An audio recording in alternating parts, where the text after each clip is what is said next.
Детям из малоимущих и многодетных семей, сиротам и участникам СВО представили сказку «Щелкунчик» по поручению главы республики. Любимые персонажи Дед Мороз и Снегурочка вручили им сладкие подарки от Сергея Миняйла.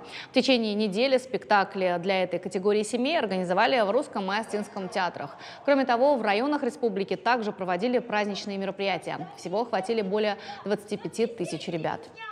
Всегда ожидание какого-то чуда. Каждый ребенок ждет такого чуда, поэтому вот эта акция, она очень значима для детей этих категорий именно. И они с нетерпением всегда ждут. Вы видите глаза ребят, как они смотрят этот спектакль. Ну и плюс получение подарка также всегда бывает приятно ребенку. Я бы хотел поздравить всех тех ребятишек, которые сегодня находятся в зале, с наступающим Новым годом и пожелать им всего-всего самого лучшего в Новом году.